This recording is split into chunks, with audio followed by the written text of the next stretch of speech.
oltin, 3 ta kumush va 4 ta bronza medalni qo'lga kiritishdi. Shuningdek, ayrim o'quvchilar Honorable Winner e'tirofiga sazovor bo'lib, olimpiada finalida ham ishtirok etishdi. Matematika fanida o'tkazilgan Timor xalqaro olimpiadasida 17-22 aprel kunlari biz Turkiya davlatining Antalya viloyatida bo'lib qaytdik. Zvezda Vostoka jamoasi ustozlarimiz va 19 ta o'quvchimizni final bosqichida ishtirok etishi uchun biz mana shu bir haftalik safarda bo'lib qaytdik. Bu safar davomida biz o'zimiz uchun juda katta imkoniyatlar eshigini ochdik va bugungi o'quvchilarimizni nafaqat respublika, balkim dunyo miqyosida ham o'zlarini bilimini sinab ko'rish uchun bir juda katta tajriba va imkoniyat maktabi bo'ldi desak mubolag'a bo'lmaydi. Timo xalqaro olimpiadada 35 dan ortiq davlatlar ishtirok etdi.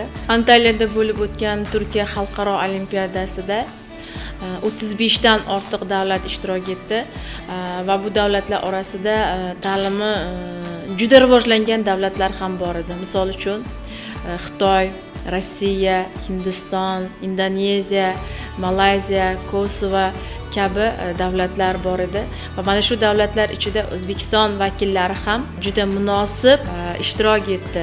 Ma'lumot uchun Termiz shahrida joylashgan Zvezda Vostoka nodavlat ta'lim muassasasi 2019-yildan boshlab o'z faoliyatini boshlagan. Ushbu nodavlat ta'lim muassasasi tarkibida Zvezda Vostoka xususiy maktabi va maktabgacha ta'lim muassasasi mavjud. Maktabda darslar o'zbek, rus va ingliz tillarida olib boriladi.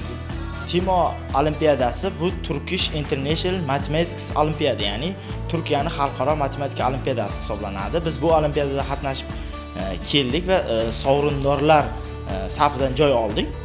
Bundan tashqari qo'shimcha robototexnika, milliy raqs, kurash, mental arifmetika, shaxmat, bitta bolani qobiliyatini yoritib berish uchun maktab tomonidan hamma sharoitlar yaratilgan va ustozlar buning uchun bemalol o'sha bola bilan o'z ustida ushlashga kerak bo'lsa, individual shug'ullanishga tayyor.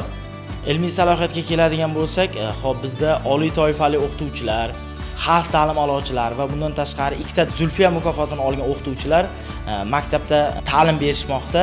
Albatta, bu har biri o'z natijasini beradi.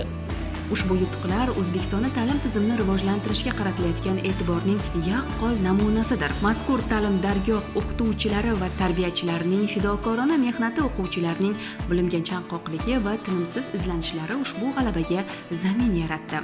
O'z navbatida biz ularning kelajakda ham yanada yuqori marralarni zabt etishlariga tilakdoshmiz. Zero ta'lim kelajak poydevori hisoblanadi.